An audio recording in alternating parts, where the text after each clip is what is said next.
We're doing an open mic insider at the Comedy Lab. We're with Preston Fontana. He's an open micer, doing sets, having fun. How's it going? I feel pretty freaking awesome, actually. Yeah. I'm very confident going in tonight. Yeah? Yeah. You're gonna fucking kill it? Damn straight I will. Yeah? Damn straight? What do you think you're gonna... What's your plan? What's your game plan for tonight? Well, I'm going to start with something new. I haven't done my opener. I've done my middle portions before, but my opener is new, and there's a bit more flair for other things I've talked before. So that's what I usually do. I'm constantly improving. Things I've done 3 or 4 times, I'm always finding new ways to try and improve them. Maybe tell a different part of the story, or be descriptive about a new descriptor, so just stuff like that. And even 6-7 months in, I'm still learning things every day. I'm by no means an expert yet. Today may be the worst night I've had in ages, or it may be the best night ever, but I go in anyway. That's the way to do it, man.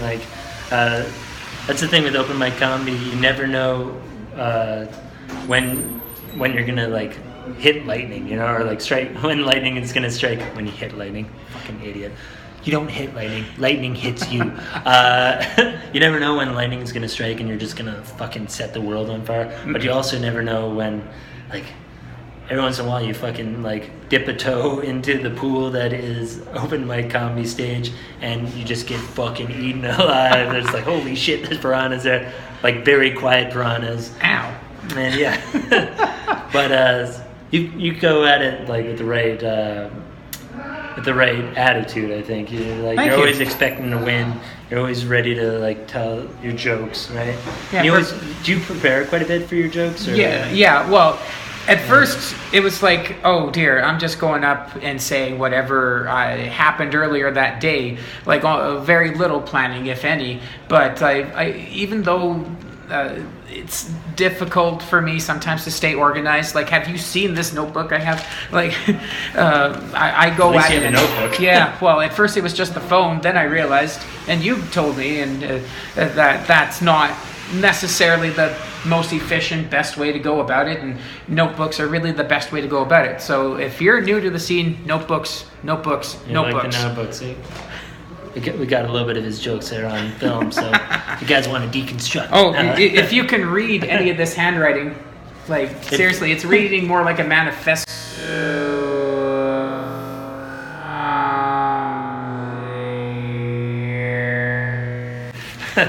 So, it might be used as evidence in a future. No. Perhaps. Yeah. I'm not ruling that out. Okay. It might be. Who knows? No. But Preston, you started 7 months ago. You said. Yes. Yeah. What drew you to comedy? What drew you to stand up? Well, You've always been into it? Or? I've always been into comedy. One of my very favorite movies, first favorite movies, Ace Ventura, Pet Detective. I think I have that movie line for line, the entire script memorized. It's Yeah. And it's something that I just have always enjoyed watching and doing. It's just, I never had the self-confidence, the self-esteem to really feel like I could be one of those people too until just about 6 months ago. I have a friend named Sean Hayes. He doesn't come to the nights as often as he used to, but he's a funny guy too. And as soon as I learned that he was doing this for over a year, and I'm just why am I not doing this either? Hashtag me too. Yeah.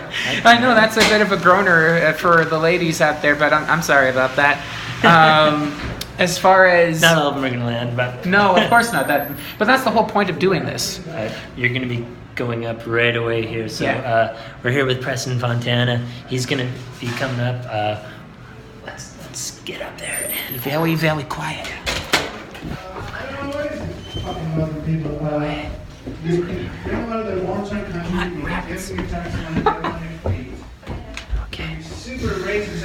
Okay, so we're here with Preston. What's going to be the feel of your set? What's going to be theme, do you think? The theme is my opener is about new babies. It's springtime, and that kind of happens around spring.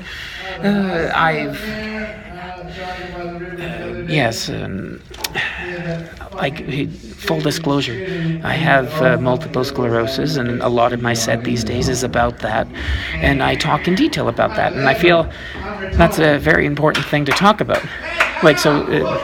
To any potential future comedians out there, it doesn't matter if you have a disability. If you got it, just go for it, man. There's only so many hours in the day, days in the year, and years in a life. So if you've got something that you want to do, you go for it. Okay, yeah, go for it. Okay, we'll see him on stage. See you, Preston. See ya.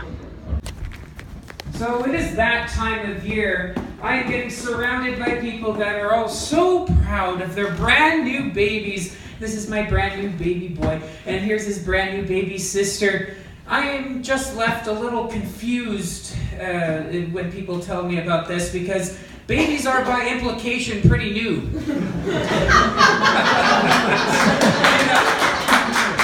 Wow, I didn't think that was... thank you, that's much appreciated.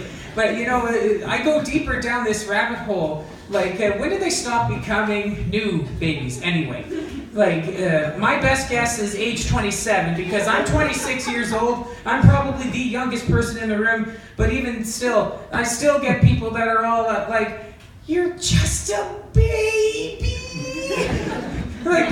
Thanks, Grandma. I go even further still down the rabbit hole.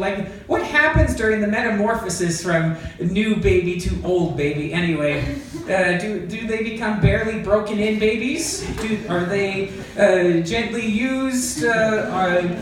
Perhaps they're recyclable. I don't know. When you think about it, all babies are 100% post-consumer recycled material. Regardless, the return policy on them sucks. There's absolutely no warranty implied, and there is no 100% satisfaction guaranteed label on them. I know that makes me sound like a bit of a bummer, but I think I've had every reason in my life to be a bit of a bummer, because I've been living with an incurable disease since I was 14 years old. No, it's not autism. I'm not that special. It's not premature baldness, but you're not wrong. It's not diabetes either. I've been checked for that. And it's not contagious either. Don't worry. I'm not here to harm you. But don't tell the Canadian Blood Services that. They don't take my blood anymore for whatever reason. It's not alcoholism either, but you're getting closer. And if you're going to assume... If you're going to assume it's Lyme disease, that's really going to tick me off. And no, ma'am, charm and charisma are not illnesses. No, my neurologist had the scoop on that one a few years ago. He bursts into my Calgary hospital room at the time, and he's like, "Good news, it's not brain cancer." Oh, bad news. You have a severe case of multiple sclerosis. You take that back, and you don't come back until you have something smarter than that to say to me. MS is considered a silent disability. You can't just look at me and go, "Oh, he has the mark of sclerosis. He is unclean. Burn him!" No. My ex-wife, though, must have considered herself quite a healer, though. She gave me a lot of the silent treatment for her. Yeah. I used to work at Walmart, and I thought I'd found a potential soulmate working there. She came to my till. She was my age, about my height, and I suspected she had MS too, because of the blind person's cane she was walking around with. It was love at first sight, I tell you. I treated her a bit like a deaf-mute person, though. I'm sorry. I couldn't quite get the words out. I was stuttering, and it's happening right now. It's almost like MS knows you're talking about it. The second I talk about it, the disability level goes up 4,000%. But, I couldn't get the words out, but she was getting escorted by her mother, and I just had to ask, "Is she single? Is she seeing anybody?" Now, nurses ask me from time to time how difficult it is for me to get out of bed, how difficult it is to change positions, roll over, and all that good stuff. Well, you know, that depends on how many people are helping me get on or off the bed. You know, and if it lasts more than 4 hours, I'm going to need medical help anyway. It is considered a physical disability, though, so I technically qualify for the Special Olympics. I think, anyway. What sport would I do, you might ask? Esports. Video games. I think I have the right body type for such a thing. Now, my Olympic heroes would include the Korean team playing StarCraft. They have this radical training technique called regular exercise, healthy diet, and regulated gaming sessions. But there's this one dude in particular, he hails from Texas. He has almost non-functional arms and legs, but he's still one of the best Street Fighter players in the world. How does he do this? He uses a custom controller with custom controls that he uses only his nose and his mouth to use. Wow. That guy must be swimming in girls, like unbelievable amounts of pussy. Oh, now we're getting it. Very good. Like, does this guy know the Contra code, though? You think he would? And how would that look like to him? Like, up, down, left, right, A-B start? To him, it probably looks like this.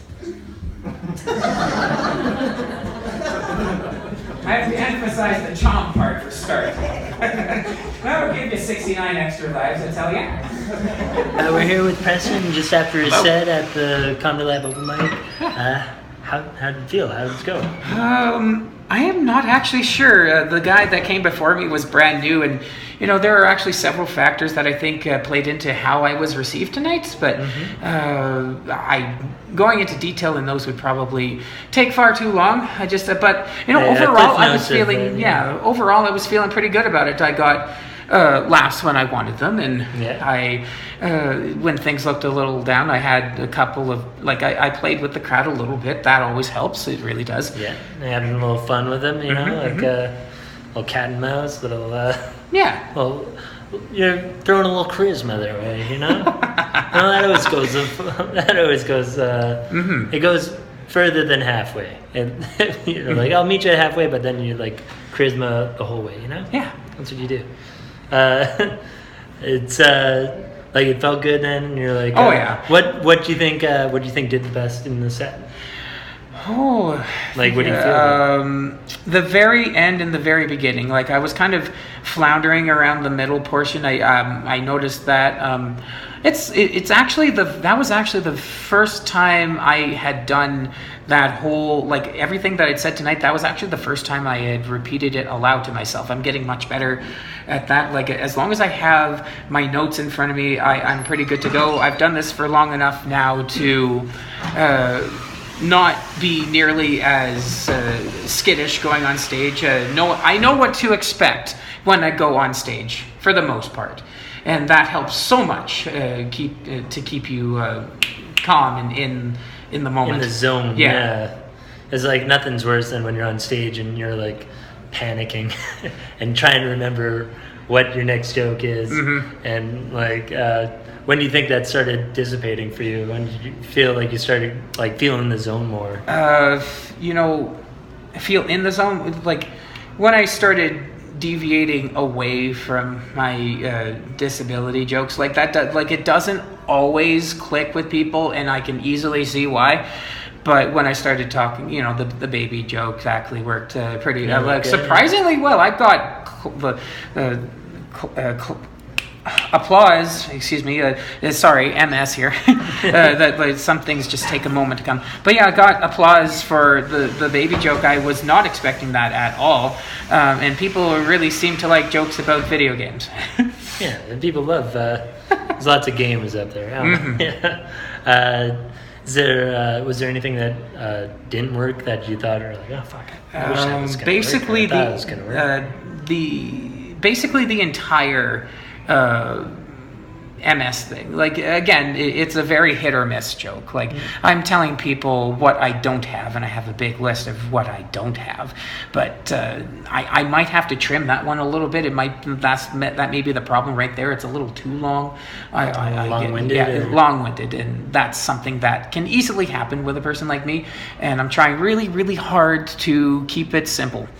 Try to trim down the fat whenever I can. Yeah. It's kind of what a lot of comics have trouble with, is they get too wordy, you know? Mm-hmm. And there's been massive improvement in that, by the way. Yeah. He used to do a whole novel. Like, he used to do a whole chapter of War and Peace every time he went up there. Now he's got to, like, cut down a lot more than he used to. Thank you, Joel. Gets a little props from Walmsley. Like, what easy things or like basic things have you been changing to improve your comedy? Mm-hmm. Well, they say write what you know, and that couldn't possibly be more true. Like, life is fun. Like, I'd like to find the person that doesn't have a fun and interesting life, and somewhere down the road, like something worth commenting on. Perhaps I'm not getting my point out nearly as well as I would like, but like, write about yourself. Like most people, like, even if it's mundane, maybe you can word it in a way that is funny. Perhaps, like, a little exaggeration can go a long way. Yeah. So it could be a mundane story, but if it's real to you, the audience will feel that it's real. Yeah. So, like, a little bit of, like, a kick. You can kick it up a little bit, like put a bow, and then it becomes a killer joke. Yeah, make sure you get people on your side too. Like, if you start out with something that's a little, like, if I started out with the MS joke, that could have gone downhill in a hurry. And going downhill like that, it's very hard to climb back up. It's hard to get the audience back on your side. So be relatable, mm-hmm. and get them on your side, and just have fun with it. Tell your own story. I guess that's what you're saying. That is exactly what I'm saying. Right on. This man knows. Well, we've got another comic coming up, so I have to get back up there. But thanks so much, Preston. You're very welcome. Mike Insider. We'll check him out at the mics. He's here. He's at every show. Usually the first one there, because he's a keener. To any potential future comedians out there, it doesn't matter if you have a disability. Like, if you got it, just go for it, man. Like, there's only so many hours in the day, days in the year, and years in a life. So if you've got something that you want to do, you go for it.